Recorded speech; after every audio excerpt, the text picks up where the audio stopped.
Good afternoon, my conscious co-creators. Welcome to another edition of the Conscious Consultant Hour, Awakening Humanity. I am very, very pleased that you are all here with me today. We've got another wonderful show in store for you. I have an amazing guest that I'm really looking forward to having a wonderful conversation with. But first, of course, we have my blog post from a couple of years ago, just taking them in order and seeing how they align with our show each week. And so today's blog post is entitled Myths Are Powerful Metaphors to Inspire Us to Live a Better Life. We all love stories, ancient stories, modern stories, and everything in between. Some of these stories are more profound, so they turn into myths. And myths turn a story into something very special. Myths touch upon something very deep and fundamental to our nature. They capture the essence of what it means to be human, and they raise our awareness and our consciousness of how to live a better life. There is something very there's something very archetypal about myths that yet they are not to be taken literally. Unfortunately, there are many myths in the world that are taken too literally. When that happens, we hold on to the allegory or the metaphor tightly. We believe they are true and real when they are meant to be an indication of something, not the thing itself. This is what happened in religion. A powerful myth around how to grow spiritually has been codified and turned into a history, when in fact, the stories were meant to inspire and inform our own spiritual journey. They were not meant to limit us or raise us above anyone else. These stories are archetypal stories of how to transform our own consciousness into something greater, something grander, something more heroic. The myth is a map, not the territory. It is something to stir up our soul and call us to be the greater person we dream of being. Myths are powerful symbols and characters to inform us and to teach us how to be better people, how to deal with challenges, and how to rise above the confusion of life. The same way a modern movie can be a myth for modern times, yet they are not something to be taken as reality. So too, the myths of ancient times are not to be taken as a literal story of actual events. They are so much greater than that. To take a myth as a literal story does a great disservice to the myth and to ourselves. So, is there a myth that inspires you in your own life? Can you learn from myths old and new? So, I wrote this post a couple of years ago. It was after a session with my mentor, Armand, and he talked about how the myth is not the is the map, not the territory. And that kind of inspired this blog post because I find so often that we tend to take these very powerful stories, sometimes these origin stories of where ideas come from, and take them so literally. And I say they're not real stories, but perhaps they are. Maybe there is a real story behind these myths that inspire us so and take us to a deeper place in ourselves. But it's almost that the real story behind the myth isn't really that important. Not as important to compared to what the myth is trying to teach us as to the lessons of how we can transform ourselves, how what it is like for us to go on our own personal spiritual journey, the challenges, the tragedies, the triumphs. One of the most popular myths that's used over and over again that Joseph Campbell really made aware to people is the hero's journey. And these days I see many takes on the hero's journey. And in some ways, it's gone from an individual hero's journey to a collective hero's journey or a team, a group of heroes, their journey. And when we feel lost and when we feel like we're not sure where to go next and what to do, these myths, these archetypal stories, these these tales that are infused with so much energy can give us a roadmap, can give us guidance, even in modern times. Even when we feel that, oh, these ancient myths, they're so old, they have no relevancy to today. No, the reason why they've endured and they've survived over the centuries is because they are timeless, because they are relevant regardless to what we're going through in any given era. So it does not matter how quote unquote advanced we are technologically, how advanced we are as a civilization. These myths, these stories that inform our souls, they're quite powerful indeed. This is not to say they don't evolve, and this is not to say that we don't find new ways of applying them to our current life. But it's just to bring to awareness and to honor these ancient stories and how they play out in our own life. And this is why astrology is such a powerful tool. When we used to have a gentleman who has since unfortunately passed, Monty Taylor, who did a show with us, Living Consciously. It was all about the myths and the archetypes behind astrology and looking at astrology and how these stories play out in our lives. And it's really a very rich show and one of my favorite of the old shows on the network. So I highly recommend it. So we're in the middle of a great transition right now. Maybe there's some myths.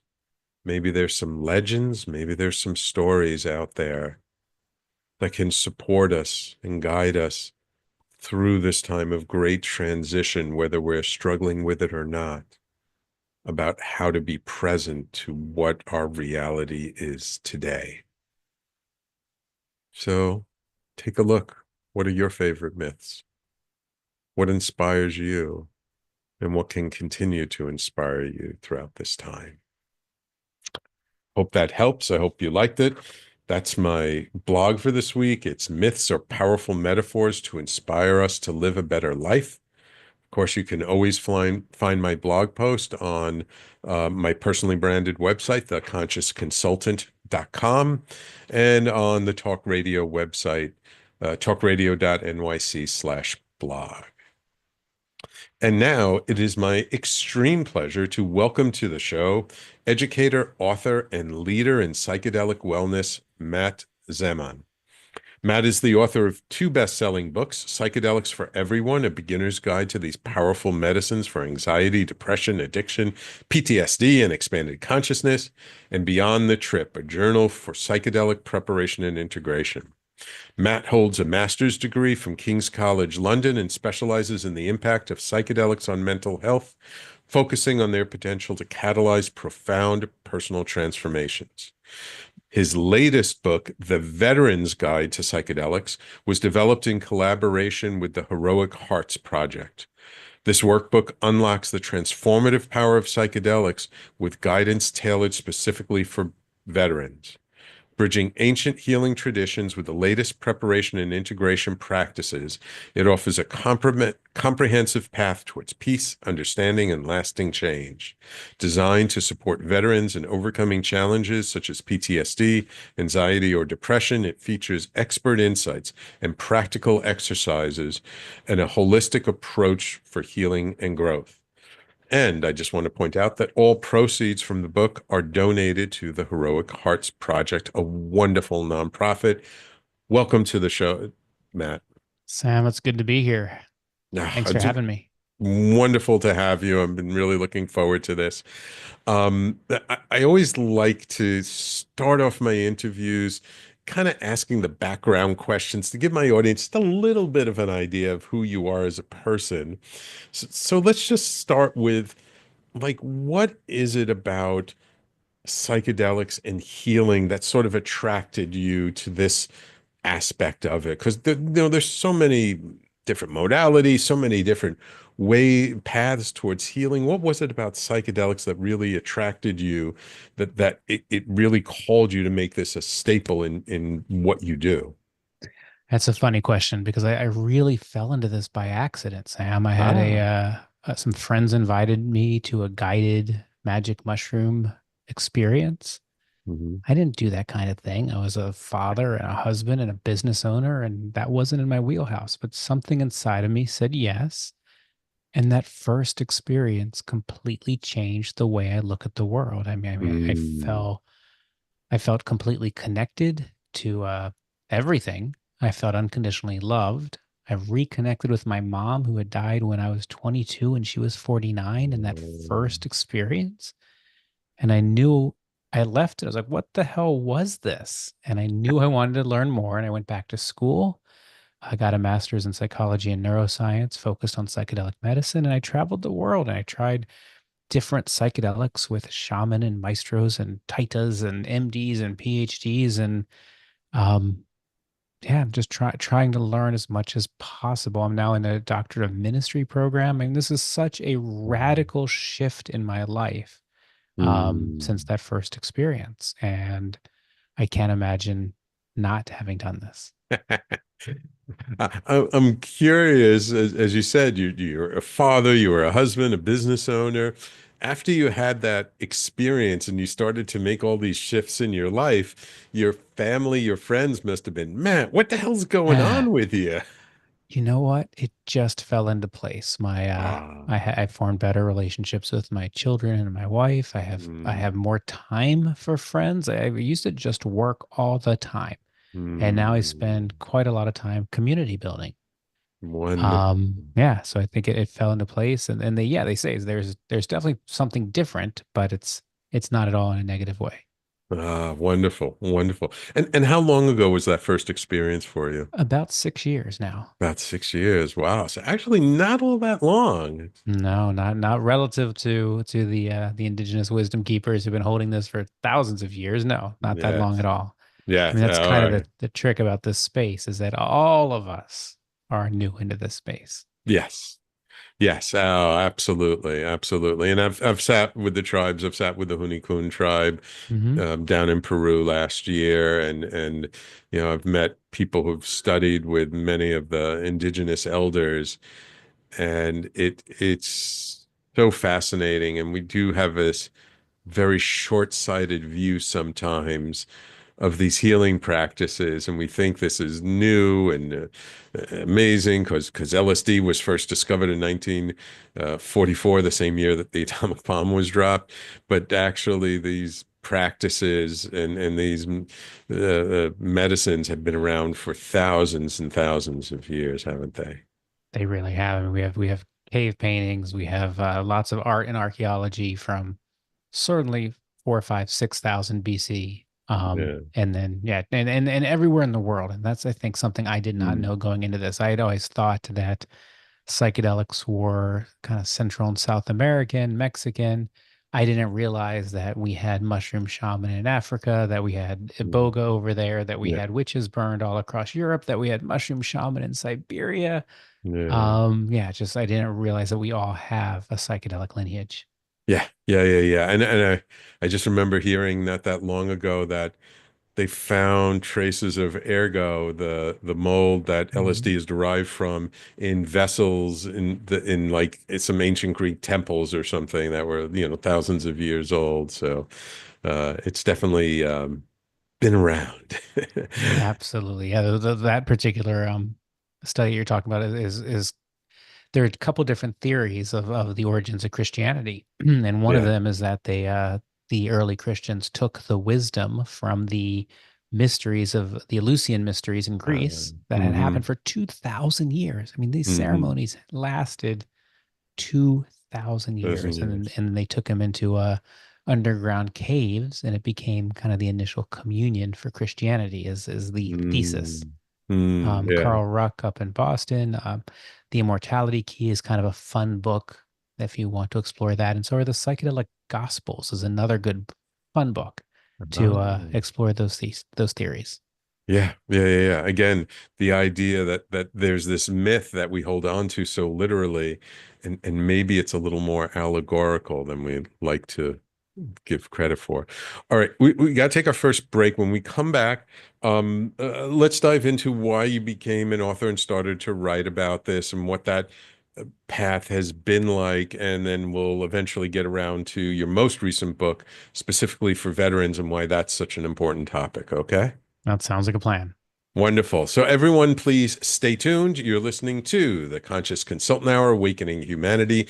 We do this every Thursday, 12 noon to 1 p.m. Eastern Time, right here on talkradio.nyc and all over social media. And we'll be right back with our guest, Matt Zemon, in just a moment. Are you a conscious co creator? Are you on a quest to raise your vibration and your consciousness? I'm Sam Leibowitz, your conscious consultant, and on my show, The Conscious Consultant Hour Awakening Humanity, we will touch upon all these topics and more. Listen live at our new time on Thursdays at 12 noon Eastern Time. That's The Conscious Consultant Hour Awakening Humanity, Thursdays 12 noon on talkradio.nyc.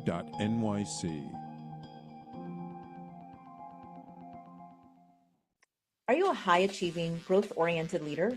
Are you interested in developing your authentic leadership while creating a healthy, inclusive workplace? Hi, I'm Dr. Mira Brancu, host of The Hard Skills on talkradio.nyc at 5 p.m. Eastern on Tuesdays, where we discuss how leaders develop the hard skills needed to make a greater impact. We interview experts, have live coaching, and tackle these challenges. Listen to The Hard Skills on Tuesday at 5 p.m. Eastern on talkradio.nyc. If you don't have your health, what do you really have? It's time to feel good in your body and shift from struggle to ease. Hi, I'm Elizabeth Tripp, your host of Nourish the Soul, where we explore the sacred wisdom of your body while you sit back, relax, and go on a journey of self-discovery. Join me every Tuesday at 6 p.m. Eastern Standard Time to awaken your heart, transform your well-being, and unlock a deeper understanding of yourself. You're listening to Talk Radio NYC. Uplift, educate, empower.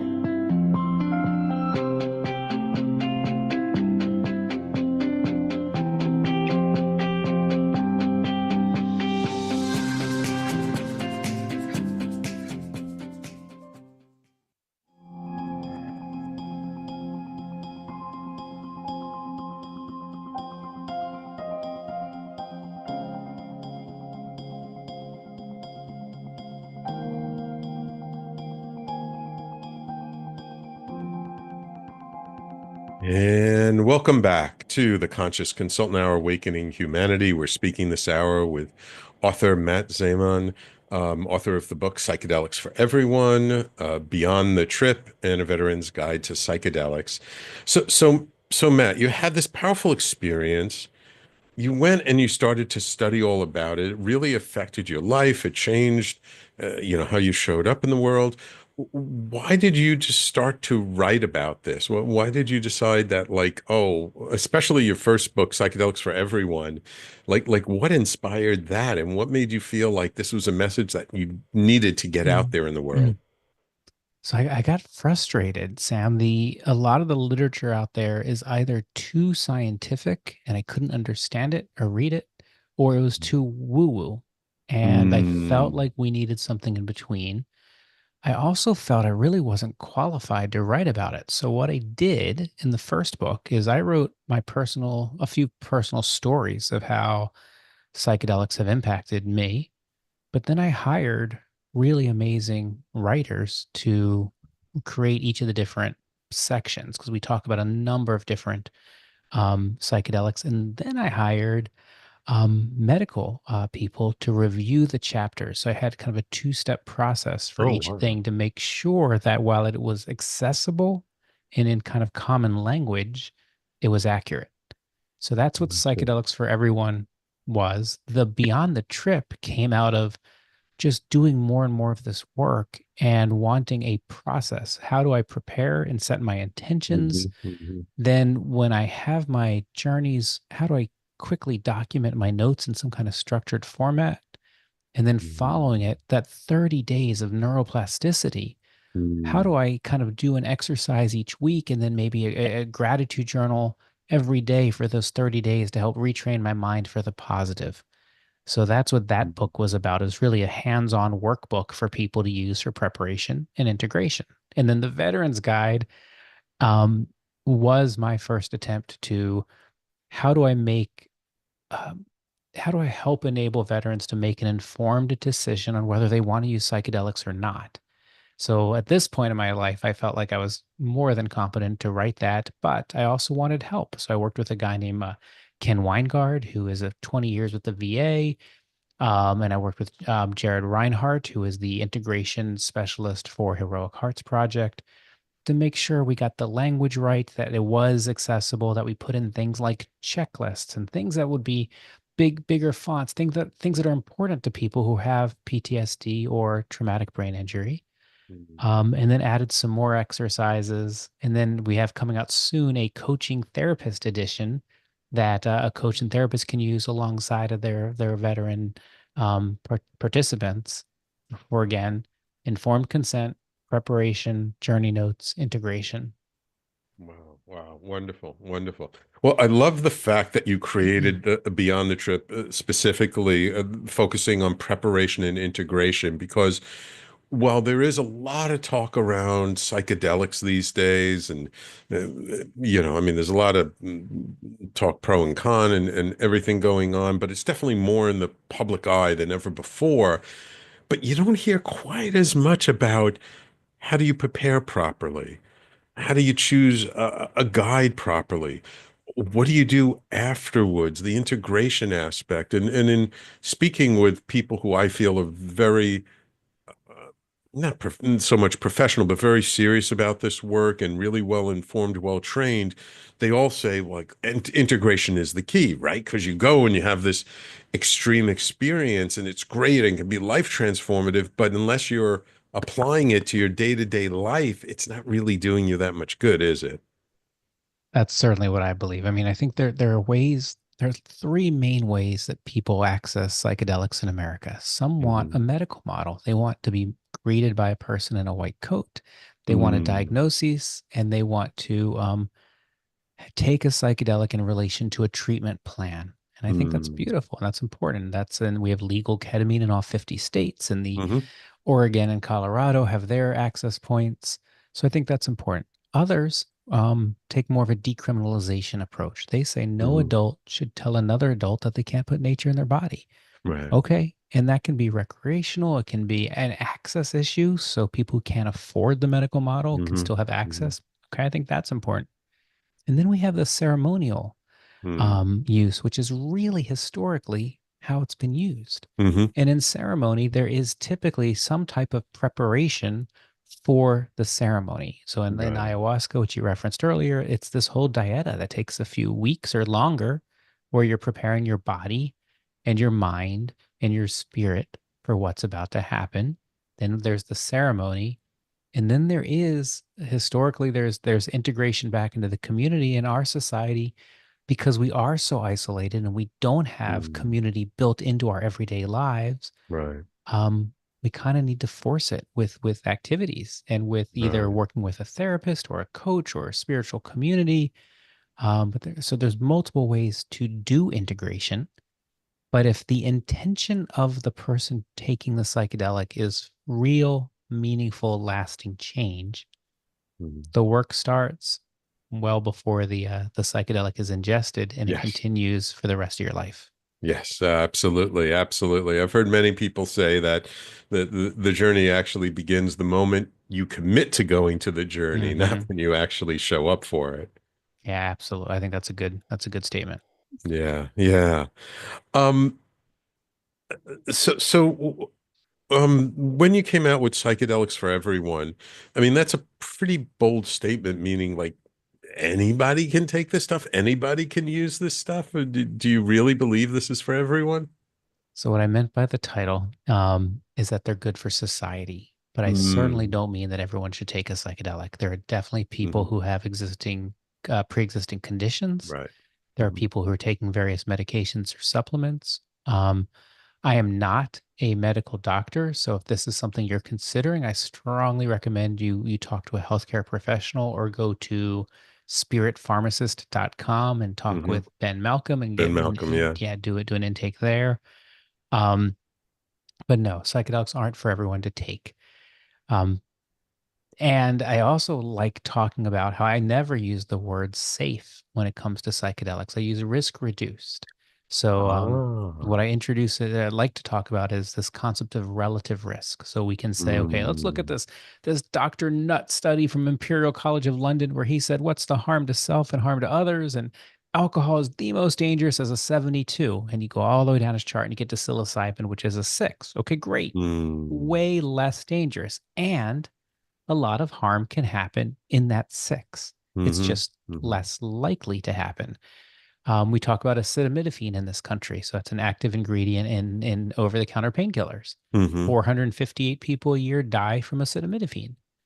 Really? So Wow. when it comes to psychedelics, there are risks. There are people who have, and those risks can be mitigated, but there Mhm. are risks, and people should know that going in and then make the informed decision that's right for them. Mm. Mhm. And we can certainly talk about how to mitigate risks if you would like, or wherever else you want to go. Well, I'd be curious about, a lot of people are being attracted to it. What do you think is an appropriate reason for someone to decide to engage with psychedelics? So appropriate, so tricky. And I'm going to use Mm. me as the example. Okay. I did it out of curiosity. I did it. Some friends Mm. invited me. I really had low expectations. I thought it'd be fun. Hmm. Um, and then I was served a big dish of medicine and it was phenomenal. So I think the medicine meets people for a variety of reasons. Now, that being said, Mm. if you have intentions, okay, I'm curious about this. Okay. Well, then we have the I want to connect with source or spirit. Great. Mhm. I want to remember who I am and kind of Mhm. see the stories that I've layered on myself. That makes sense. I want to find the root of some trauma or depression or anxiety that I'm experiencing. That makes sense. I want to reconnect with my ancestors. That makes sense. I want to figure out how to think through a problem. I mean, lots and lots of reasons. Mhm. And certainly also breaking of repetitive thinking patterns. I am Mhm. thinking this way over and over and over, and I don't want to do that anymore. And I want to use this Mhm. medicine to help me. So the example I give is when we were kids, our minds ran all over the playgrounds. Yeah. And at some point, we were put on a treadmill, and no one told us. Well, the psychedelic puts our minds back on that playground, and we remember that Mm. we don't have to think about our lives or our relationships or our jobs the way we've been thinking about them. There's other ways to think about them. Right. And I love that breaking of repetitive thinking pattern. Right. component of psychedelics. Right. Right. Yeah, absolutely. Absolutely. It definitely changes the way we can look at ourselves, at the world, at others in our life. 100%. Okay, we're going to take our next break. When we come back, let's talk about why you decided to focus on veterans in your most recent book, and what you see as the real benefit for veterans in dealing with psychedelics. Okay? Perfect. Awesome. So everybody, please stay tuned. You're listening to the Conscious Consultant Hour, Awakening Humanity, and we'll be right back with our guest, Matt Zemon, in just a moment. Hey everybody, it's Tommy D, the nonprofit sector connector, coming at you from my attic. Each week here on talkradio.nyc, I host a program, Philanthropy in Focus. Nonprofits impact us each and every day, and it's my focus to help them amplify their message and tell their story. Listen each week at 10 a.m. Eastern Standard Time until 11 a.m. Eastern Standard Time, right here on talkradio.nyc.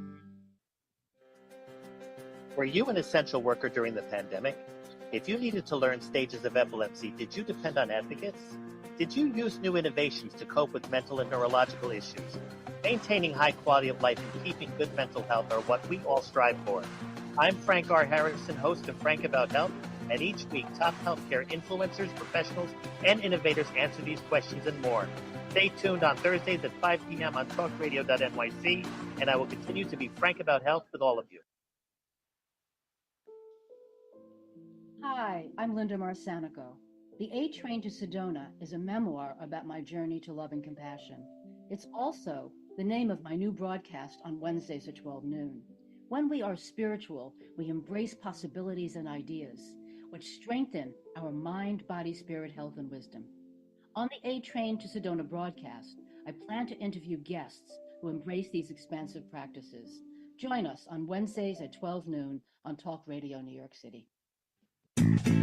You're listening to Talk Radio NYC at www.talkradio.nyc. Now broadcasting 24 hours a day.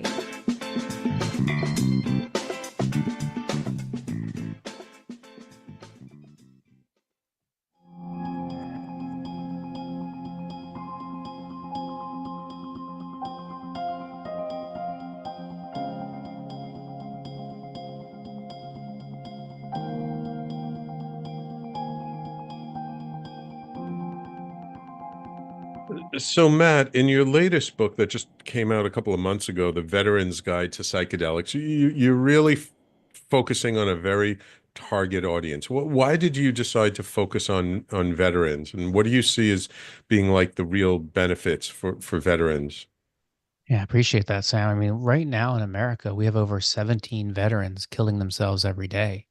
And Yeah. while I think a little bit over 7,000 soldiers have died in active combat since 9/11, more than Mhm. 30,000 soldiers and veterans have killed themselves in the same time period. It's more than 4 times the number.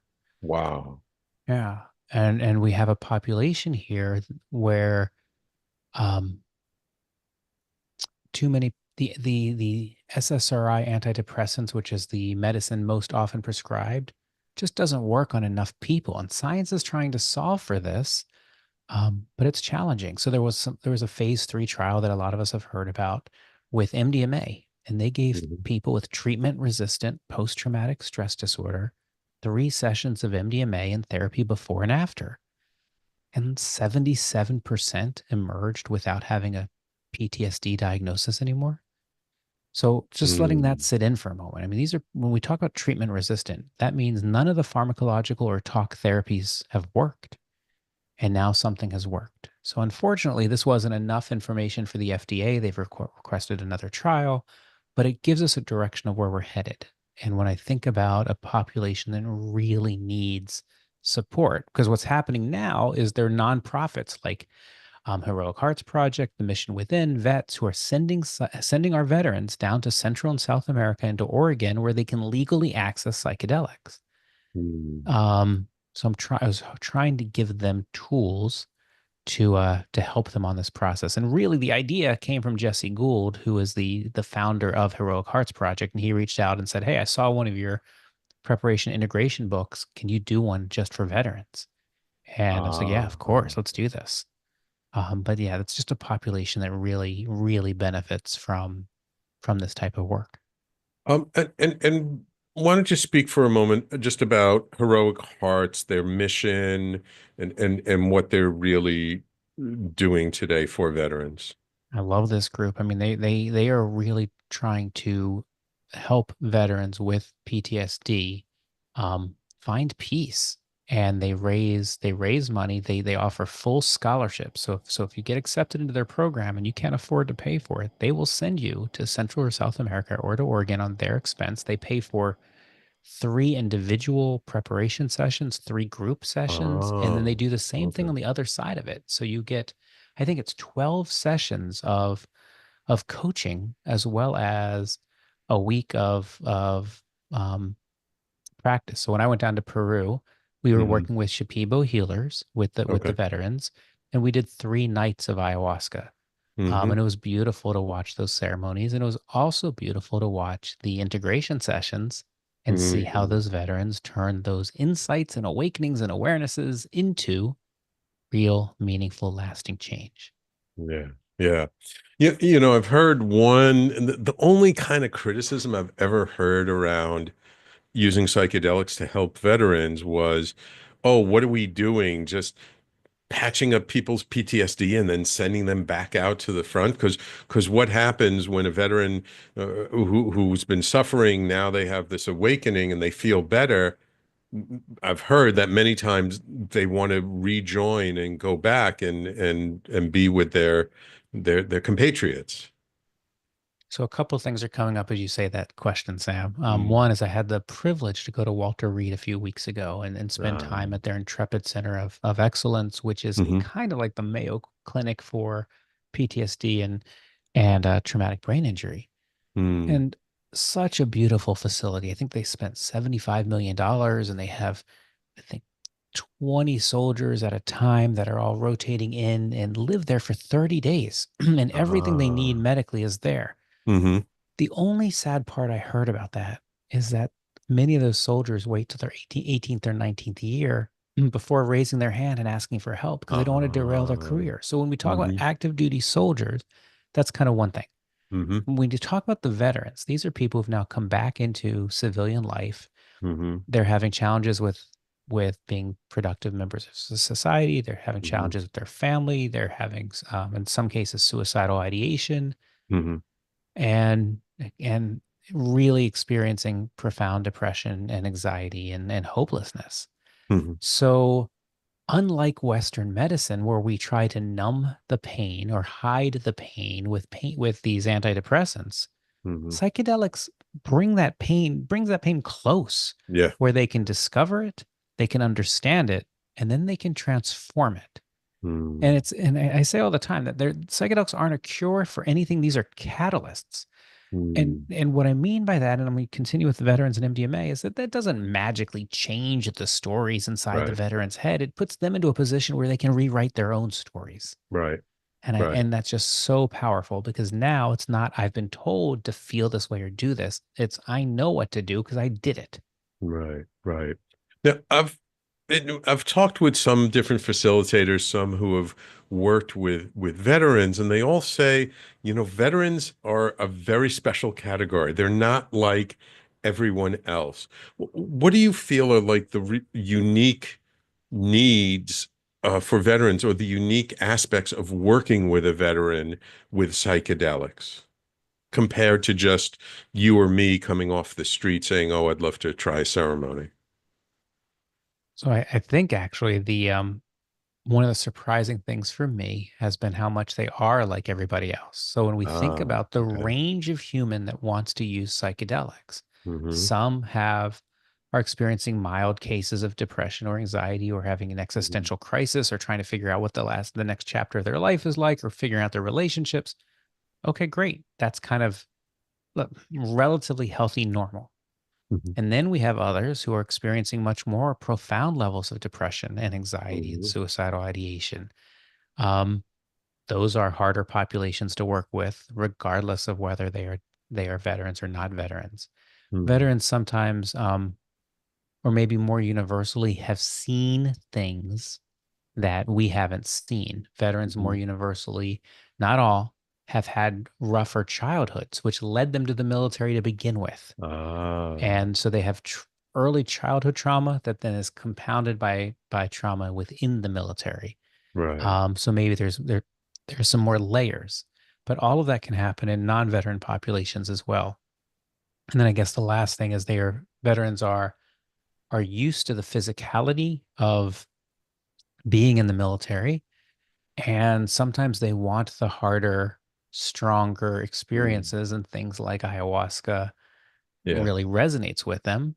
But I also know Heroic Hearts has been sending people up to Oregon for back-to-back mushroom journeys, and they've been having really powerful experiences with those as well. So I think there's almost a myth to, oh, we need to do ayahuasca when, well, you're seeing powerful MDMA in the science side, and we're seeing powerful Yeah. mushrooms in the spiritual side, Yeah. and Yeah. I guess the psychedelic treatment center side. Yes. Yes. Yeah. There were a lot of people who were very upset at the FDA's ruling against MDMA this year, um, and that being like a real setback for moving forward. Do you feel that? And I know a lot of people were focusing on applying MDMA for helping veterans as like a key, because it's really a bipartisan sort of area. It's not one that people are divided on based on what party they are, but maybe it's based on some other things. Are you hopeful that MDMA will eventually be legalized, or MDMA treatment will be legalized for veterans at the very least? Yeah, I remain optimistic that we haven't really had a change in mental health care in America since the creation of the antidepressant. We need Yeah, something else. When they work, but when they don't, yeah, and we're talking about 50, 60, 70%, depending on which medication, they yeah, don't. So yeah. we need another option. The results from both MDMA and psilocybin studies are very promising. Mm-hmm. The FDA has given both breakthrough therapy diagnoses, and Mm-hmm. um, yeah, and we do have really great numbers. And even if we take many of the things the FDA said, okay, Mm-hmm. we pull out a couple of these, we add in a few adverse events, the numbers are still phenomenal. Right. So Right. hopefully we'll have both MDMA and psilocybin in the not too distant future, so that all of us can have access to these powerful tools for healing. And by making these legal, truly legal, we bring it above ground. We bring the conversations above ground. We reduce stigma. It changes a lot of things for a lot of people. Right. Right. Do you feel that there'll always be a place for sort of the underground movement? Because as you mentioned before, to do this in a therapeutic setting can be very expensive because of the cost of having, the model is to have two therapists there. Hmm. You have to have several hours of preparation, several hours of integration. So you add that all up, and right now insurance is not covering that. That's not really accessible for most people, is it? It's not accessible at all.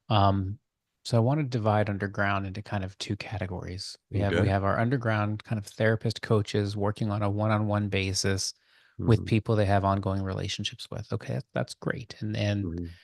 there's still a cost to that. I still recommend, if you can have two people in the room instead of one for safety's sake, Hmm. it's better. It's Hmm. still expensive. And then we Hmm. have kind of group Hmm. ceremony. So we have somewhere between 500 and 1,000 entheogenic churches in America. They're running, Whoa, whoa, whoa. 500 to 1,000? That many? I think it's every bit that many. Yeah. Yeah. Wow. There's not an exact number. So we have 4 churches that have Right. religious exemptions from our government. Right. And then we have a bunch of us who operate protected by law and statute with the Religious Freedom Restoration Act, and Hmm.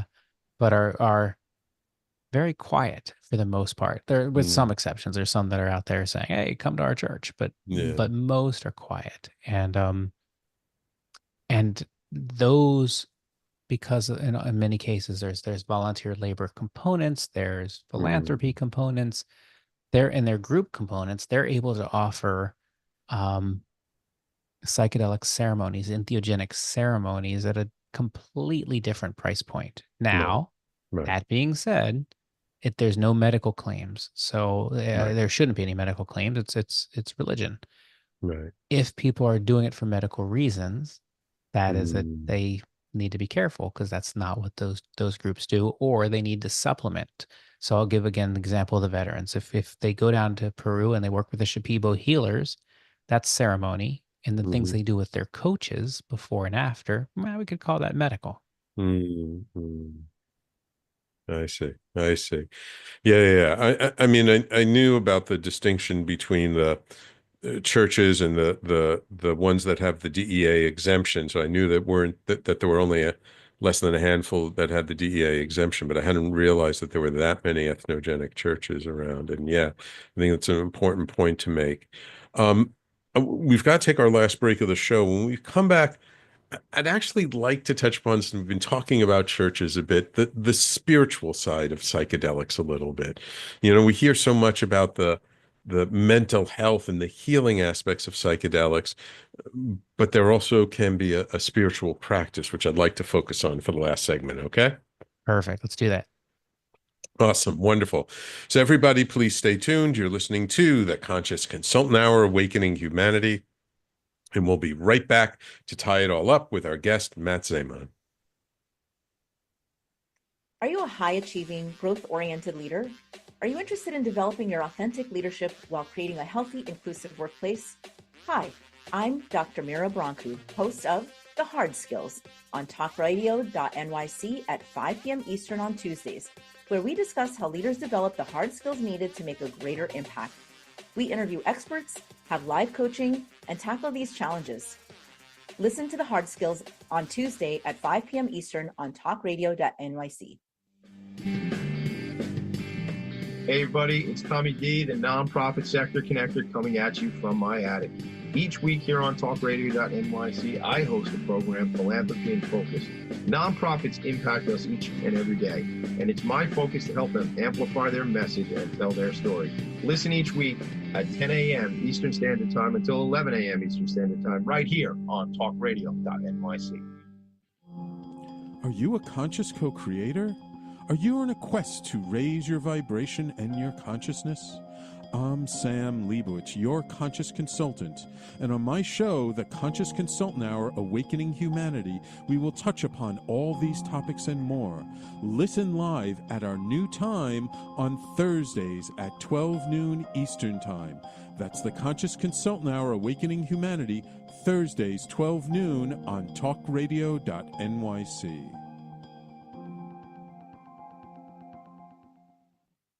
You're listening to Talk Radio NYC at www.talkradio.nyc. Now broadcasting 24 hours a day.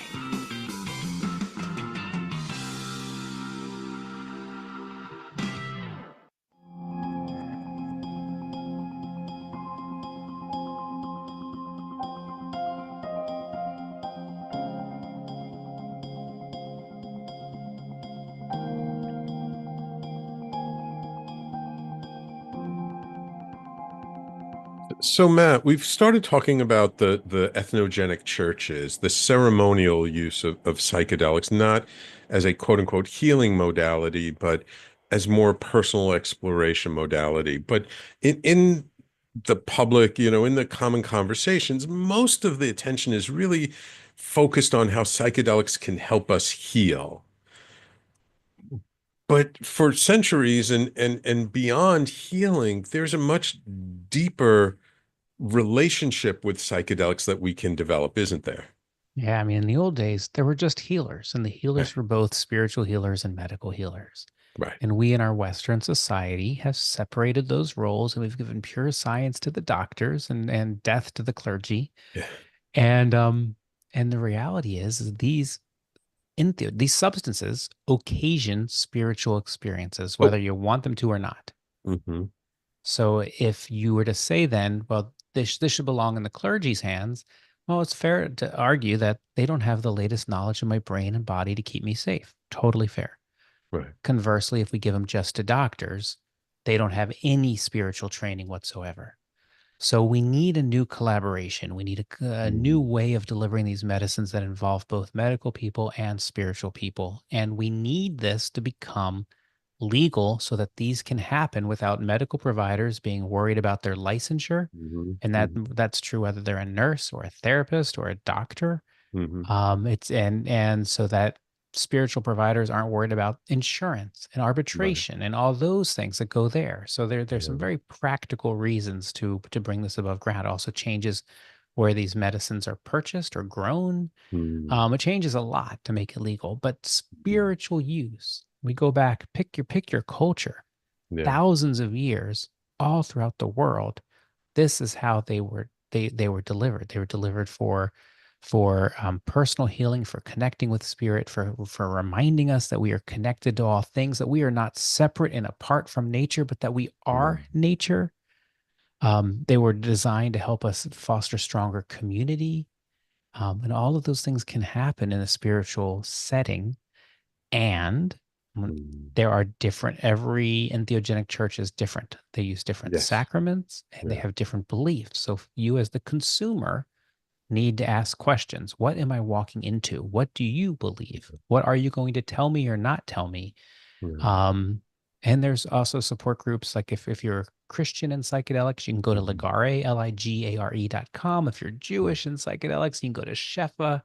There's Definitely. lots of different organizations around different traditional wisdom traditions and psychedelics. And then there's a whole bunch of people who are kind of modern churches. But asking those questions, what do you believe? What are you going to tell me? What, because we are very susceptible when Yeah. we're in that non-ordinary state of consciousness. Yes. Yes.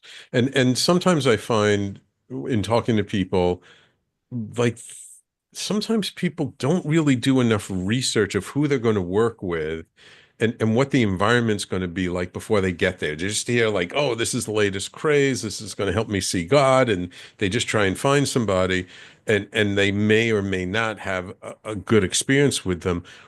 What would you recommend if someone's interested in having a relationship with these powerful substances? How should they go about researching it? How should they find a guide, a facilitator, a church, a group that they can feel comfortable is going to hold them in a sacred way or in a professional way and like mitigate the risk, as you talked about before, that they're actually going to have the kind of experience they're looking for?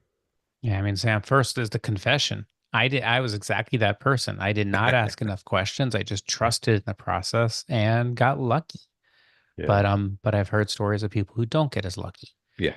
So I think a couple things. First, there's three things that I ask everybody to pay attention to. It's source, set, and setting. And then if you think about those things, you can think of the questions around those things. So source is, where did the psychedelics come from? Damage can happen if the psychedelics are laced or contaminated. So asking your provider, where do you get your psychedelics from, is a reasonable question. Set is the mindset. So are you, provider, going to help me set my intentions? Are you going to tell me whatever medicine we're working with, how it might interact with my body so that I'm aware? Are you going to give me support after the session in case I have some kind of psychological trauma, or do I need to find that on my own? Not all providers do the post support, and that's okay, but we need to know. And then setting is, what is the physical environment? What are the rules of engagement? What are the or is there touch? Is there no touch? Is there one person in the room serving medicine? Is there's seven people in the room serving medicine? Are there 10 of us or 100 of us taking medicine? So what is that setting? Are we going to be interrupted? How are you keeping me safe when I'm on this medicine? So source, set, and setting. In terms of finding this, what every major city, most major cities have some kind of psychedelic society or a decriminalization society chapter. Going to those meetings, meeting people, asking questions, what else is happening locally? Who should I meet? Are good ways to figure out what's happening near you. And certainly people can fly. They can fly to, they can hear about a good service happening somewhere and flying in or driving in, sure. And ideally, though, if they have a community that they're building, a consciousness community around them, that real meaningful lasting change is more likely to stick. And again, you can fly and have the psychedelic experience, but maybe then you join a yoga or a faith-based tradition community for ongoing needs afterwards. Right. Right. Yeah, it's really important to understand that it's not just about the ceremony, it's about what happens afterwards and what kind of support, what kind of community, what kind of connection. And you said the magic word, you said consciousness. And I've heard a lot of people say that they feel that psychedelics are key to raising the consciousness of the planet to help us to deal with the what's all around us, what's happening with the environment, what's happening with the political upheaval in different places. How do you feel? How do you feel psychedelics has changed your consciousness? Yeah, I love that, Sam, because I believe it all starts incredibly local, meaning it starts with us. It starts with me. That Right. this is my practice, this is my work, well beyond before I share it with anybody. I need to do this for my own learning, healing, and growing, Right. period. Right. Then that ripple extends and it becomes me and my family. And then that ripple extends a little bit more and it's me and whoever I'm talking to in the community. And the hope is that as I'm sharing my practice and as we are doing individual healing in community, that those ripples just keep moving out. But I believe all change for the world starts with me individually, you individually, and we can go from there. Wonderful. Wonderful. Well, Matt, it's been a pleasure to have you on the show today. I could talk with you around this for hours. Unfortunately, time is limited. If people want to learn more about your work, get your books, where can they find you online? Where can they learn more? Yeah, so mattzemon.com is my website. And they can drop me a note there. There's lots of videos. There's a free guide to microdosing. So all at mattzemon.com. Wonderful. Amazon has all my books. Audible has the Psychedelics for Everyone book. And if they want to order, if they run either retreats or ceremonies or medical clinics and they want bulk books, they can do that on my website. We have pricing for people who are buying in bulk. People Wonderful. buy And that's 100 at a time. MATTZEMON. That is it, mattzemon.com. And then Instagram and LinkedIn is where I'm active socially. And those are also good places to reach out to me. Wonderful. Wonderful. Well, thank you so much, Matt. I appreciate you taking time out of your busy schedule to come on my show today. It's been a pleasure to have you. It's been wonderful, Sam. Thanks so much for having me. You're quite welcome. You're quite welcome. And of course, thank you, my loyal listeners who tune in every week. Without you, there is no show. And of course, if you did miss any part of today's show, please remember you can always catch the replay on talkradio.nyc on all the major podcasting platforms, Apple, Spotify, Pandora, iHeartRadio, and all over social media, YouTube, Facebook, Twitter, LinkedIn, Twitch. Thank you all for tuning in. We will talk to you all next week.